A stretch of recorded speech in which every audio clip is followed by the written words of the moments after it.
Hello everyone, and thank you for coming back to yet another episode of The Gloving Paradigm. I am your host, Peter aka LPD8 Dubuque, and this week shall be a very interesting week because we're getting right back into the educational content that I'm so good at doing. Say what? No, not really, I'm not really that good, but I do my best to try to give as much information as possible for these episodes and give people as much information that they need to understand when it comes to certain things within the gloving community, whether it be concepts or understanding how you operate your lights, to pretty much just enjoying yourselves in the wonderful art that is gloving. So, to get things going and going right back into our educational content, I'm starting up another Here we go again. concept catalog, and this one is going to be all about tutting.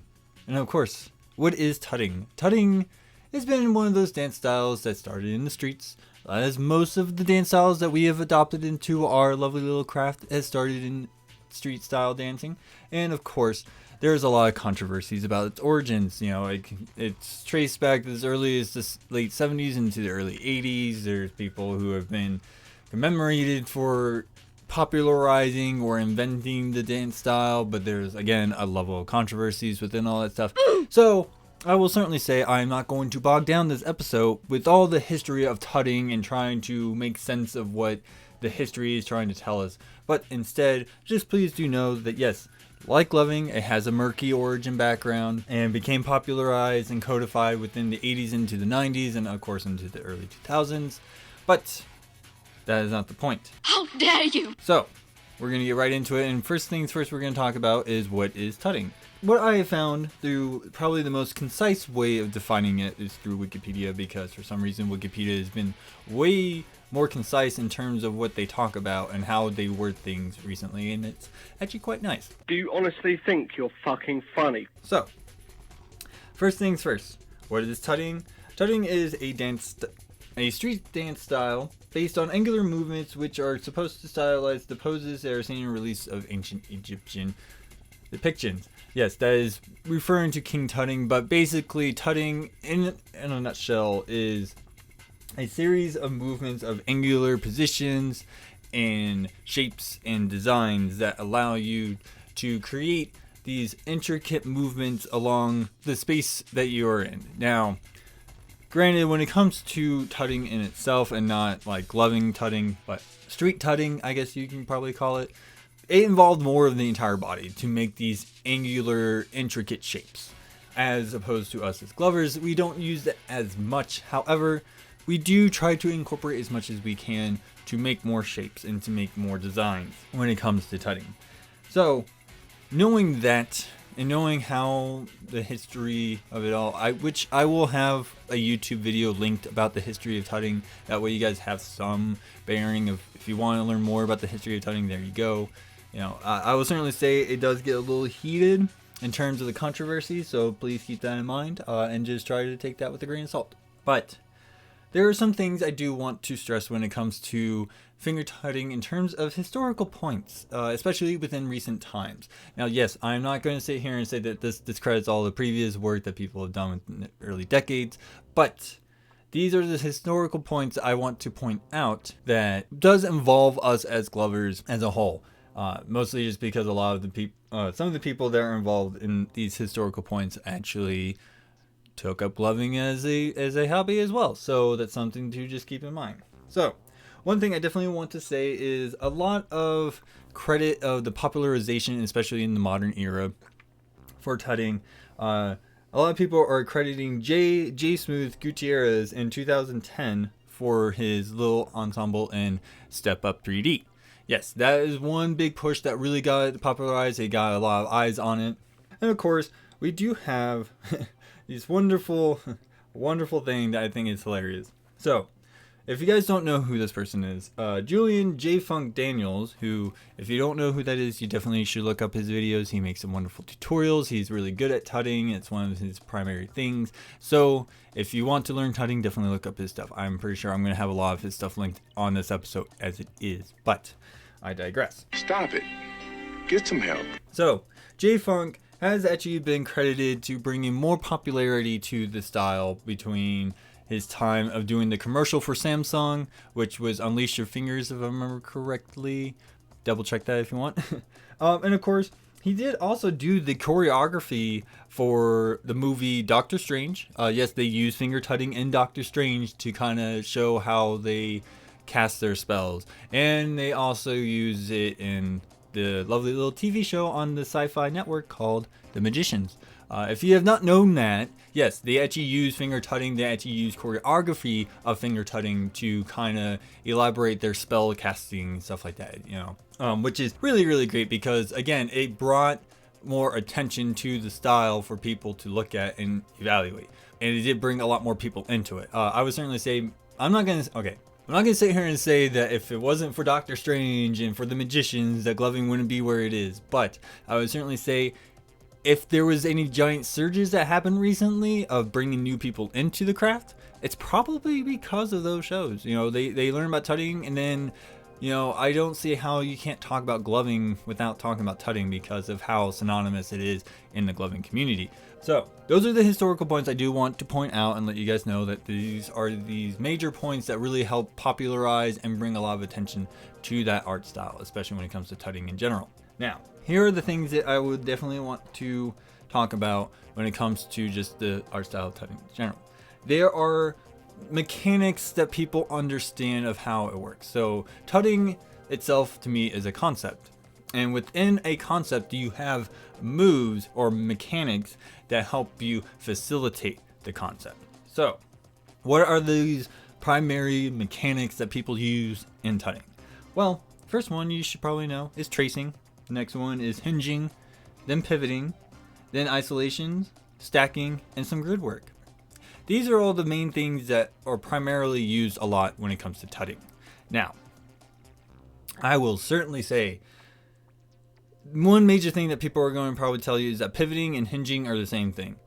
I'm going to dispel that right now. They are not the same thing. There are two different mechanics that happen to facilitate two different things. Okay, hinging, if you don't know, say you're doing tutting and you have your classic little box thing. You have your left hand over your right hand, and you have the nice little box.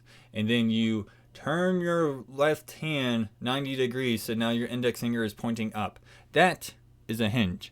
What makes it a hinge is that you are changing its parameters, but staying on the same plane with the grid. Bruh. So one thing I'm going to stress right now is, yes, I'm going to summarize a little quick briefly about the grid. The grid actually deserves its own episode because of how much everything works on the grid, regardless of how you think about it. It works on the grid.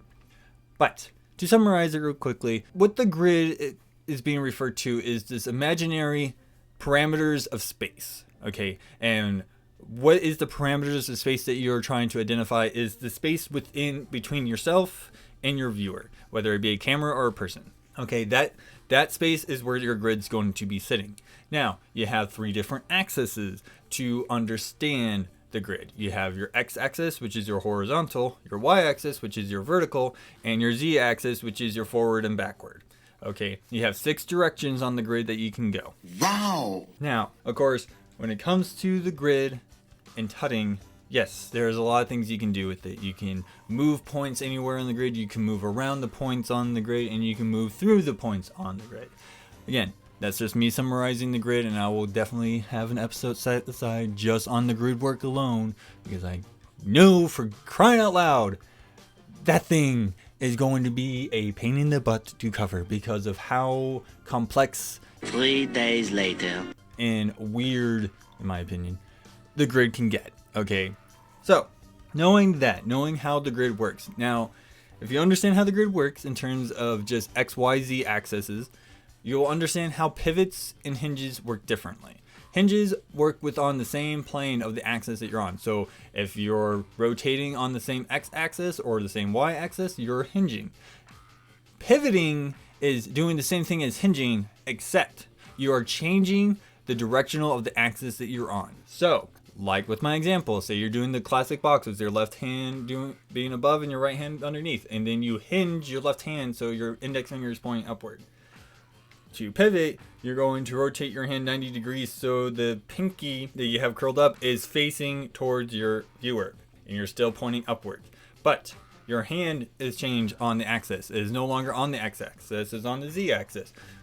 That's the example I'm going with. Okay.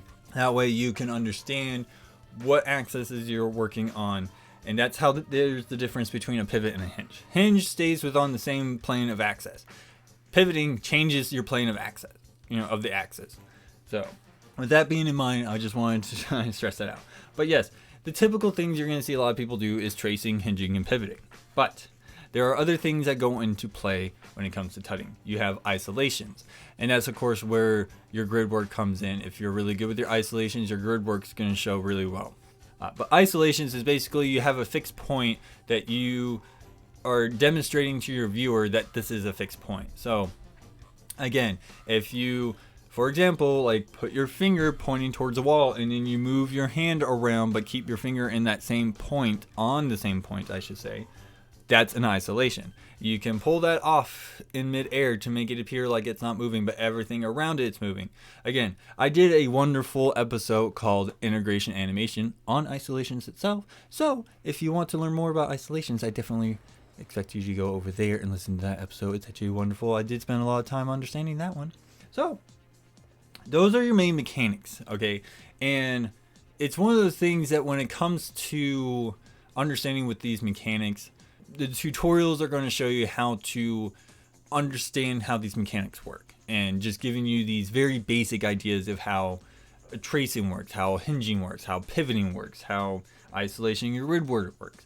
And of course, there's one last thing I definitely want to stress is that, yes, stacking is actually a mechanic that goes into play when it comes to tutting, as well as being its kind of its own style of a concept. Okay, now it again, I know it's a little gray area, but stacking does play into effect when it comes to tutting itself, because you do stack sometimes to make things fit. Anyways, so one thing I definitely want to talk about is 45s.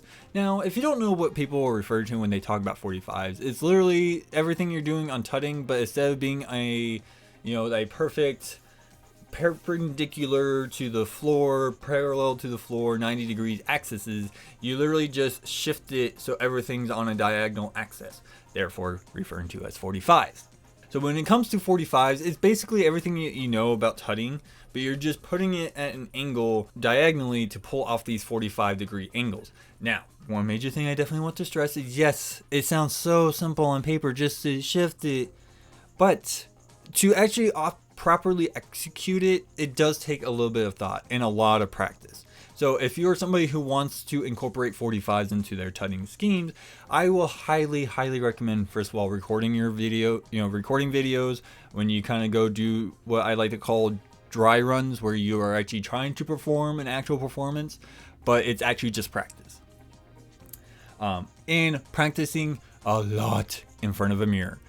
It's just so you can see how your angles are looking and you're making sure that you are getting those angles down correctly. The main thing is that I will certainly say is that a lot of people tend to only do a little bit of 45s and then go right back into the normal 90-degree type of tutting. And I get it. It is kind of difficult to keep your mind focused on keeping those angles, but I will certainly say, again, with time and practice, you'll get it down and you'll be able to pull it off where it looks very clean, and you can maintain actually a very prolonged time period of being at an angle of 45s. Okay, the things I do want to let you know is what 45s actually opens you up to in terms of understanding is it actually opens you up to incorporating triangles. Just because triangles, yes, they do use 45-degree angles. You can definitely get away with making a right angle triangle. You can pulling off isosceles triangles, equilateral triangles, any type of triangles you can pull off. There's 45s allows you to kind of understand that, because once you actually figure out how you can mentally draw these lines on a 45-degree axis, then you're going to be able to incorporate both your 90 and your 45 into creating triangles and being able to go there.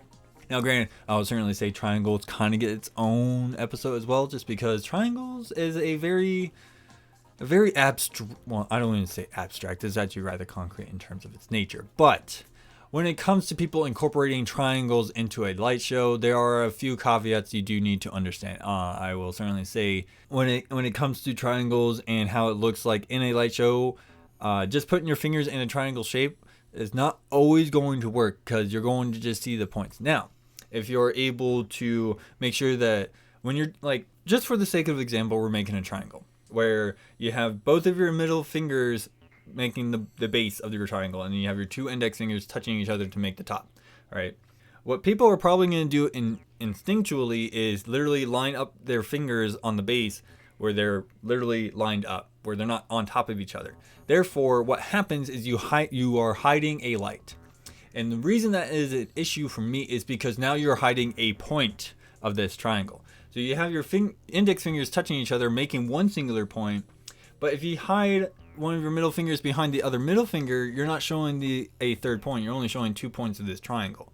And, a little glow of where the third one is. So if you make sure that when you are making these triangles, that you're exemplifying the corners. You have to show the points, especially when it comes to doing the base, and you have to show the 2 points with 2 different lights. And yes, and I know sometimes it's going to feel a little weird, but you do need to understand that you have to show these points on the triangle. When you make the triangle shape, you have to exemplify the points. Otherwise, it does not really look like a triangle, or it just looks like a really sloppy triangle, and therefore just not look good at all. So please keep that in mind, that if you're working on trying to incorporate triangles, you got to exemplify the points on the triangle. Otherwise, it just doesn't work. Okay. Or at least to me. If it works for you somehow, or you are able to show me how it works, that's fine too. I'm totally okay with that.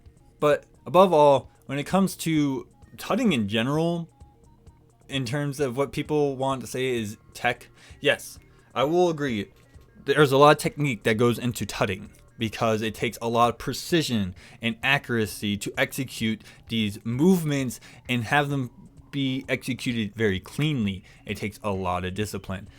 Everybody who's listened to my channel for as long as they have within these 2 years of me doing this, everybody should know tutting was very hard for me to understand. Tutting took me forever to get down.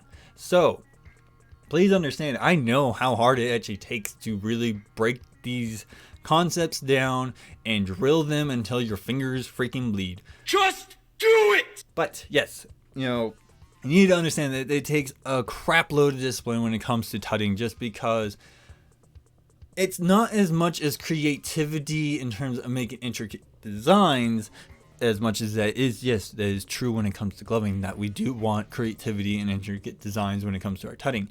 But it is not as paramount to the precision and execution that you need. Okay, you have to be very precise. Like, let me put it to you this way. When it comes to tutting, it is more, to me, it's like the ballroom dance of the gloving community. Okay, instead of being, making these wonderful swooping motions and, based on your movement, it is literally getting the steps down and getting the angles and everything right. So, as everybody who has listened to this channel for a long time, they know that my husband was a ballroom dancer. And he's told me time and time again, it is not about, what kind of moves you can come up with. It is all about if you can hit the angles, the positions, and the steps correctly. It forgoes all the creativity and brings it back down to an objective formula of, did you hit that angle correctly? Did you have your arm in the right position? Did you have your head pointing, facing the right way? Do you have your chest, centered on yourself? Like, there's a lot that goes into a ballroom dance understanding in terms of a competition setting. Now, granted, I'm not saying that tutting is only for competition settings. That's not it at all. But when it comes to seeing good tutting, it takes a lot of discipline. And it's all about the steps, and it's all about accuracy of your finger placement, hand placement, arm placement, angle placement, all that stuff. It is all on the sake of making sure that is accurate. If you are able to get that accurately, then things are going to look extremely clean. People are going to understand that you're moving around the grid. People can understand the lines that you're going with. Even if they can't replicate the lines, as long as they are able to process them in a very cleanly manner, then it's going to all work out. So, you got those. And I will definitely say here now, yes, I do have an entire plethora list of tutorials. Thanks to the people over on the Discord chat of Worldwide Gloving Group.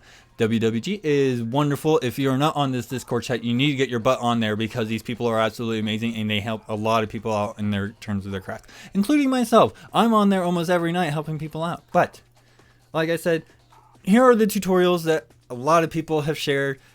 These are the ones I would find the most helpful. They have a very diverse way of teaching people, so you can't really go wrong with what you choose from in this category. The main reason is because everybody learns differently and everybody teaches differently. You got to keep that in mind. Everyone teaches differently. You what? Okay, and learning from different ways of how people teach is also going to help you get better at your craft altogether.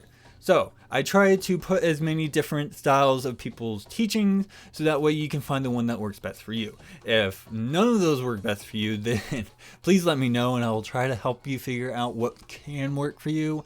I know there's just some people who have their way of teaching that just doesn't work for people, and I get it. So please keep that in mind. I'm going to help you work on that. I will definitely tell you that right now. So that's pretty much all for my episode. I certainly hope that you did enjoy it.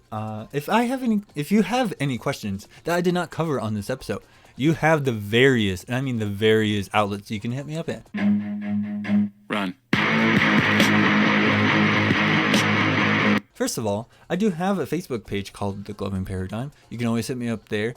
Of course, I am also on Reddit under the username Mutton Chop Guy, and I do have an email, which is muttonchopguy@gmail.com. You can always hit me up those two places as well. Of course, I do have a Discord that I have for all my free listeners. If you want to hang out there, the link will be in the descriptions below. Hey everyone, just to let you know, during editing I realized I forgot to tell you that I also have an Instagram, so if you also want to follow me and see all the random pictures of my dog and the random crap that I do on a day-to-day basis, I'm going to be posting on there, as well as any random, gloving stuff that I like to do, and I like to just screw around and play around with my gloves. So if you also want to follow me on Instagram, you also have that link down there below, along with the YouTube and all the other places you can hit me up at. Sorry, I just want to let you guys know. So, you guys can, make fun of me for all you want. Ladies and gentlemen, we got him.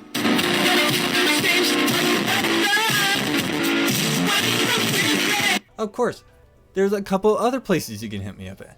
First of all, I do now have a YouTube channel. Yes, The Gloving Paradigm is now going to be on YouTube. I'm going to be working on getting those episodes backlogged onto YouTube so people, will be able to see those. I'm going to figure out what I'm going to put on the video part of it so you guys are not just staring at a screen where it's just a logo of some sort. I'm actually going to see if I can probably just put some of my old light show videos or some stock videos of light shows that I have on my computer that I can throw in there. It should be fine. I will certainly say though that if you are a Glover who is a huge fan of this show, I would really like it if you actually send me your videos so I can actually just plaster them on all my episodes. That way people will see your show. Not only that, I will be able to give you credit, so when people want to see more of your stuff, it will be credited on the video itself, so people will see that. I will also, if you have any links to any of your channel stuff, I will try to put it on there as they're being shown on the screen so people can find you directly. But one final thing I definitely want to let you all know is that I opened a Patreon. No, God! No, God, please, no! No! Yes, I have opened a Patreon. I'm definitely going to be doing this. So if you like what I do and you like the content that I create and you wish to help me further the content creation for gloving and get this out there more, please consider pledging on Patreon. As little as $1 a month, you will get access to behind the scenes content and your own personal Discord chat for patrons only. I have one set up for that. So you definitely want to try to help me out, please consider pledging me on Patreon. That link will also be in this description, in this episode's description down below. Please do consider supporting me. It'd be absolutely the world to me if I get up to my first goal of making $1,000 a month. That way I will be able to do this full time and not have to do a day job just so I can support this and help you guys out. So that is pretty much all for my episode. Once again, thank you to everybody who's liked the show so far. Thank you so much for your support. If it wasn't for you guys, I don't think I would have kept going. So please consider supporting me on Patreon. Please think about pledging at least $1 per month. That would be absolutely amazing. But Again, that is all for my episode. Once again, thank you to everybody who's listened to this show so far. Thank you so much who showed support by liking the page. I absolutely love you guys, but I am your host, Peter, aka LPD Dubuque, and I'll see you guys all next week.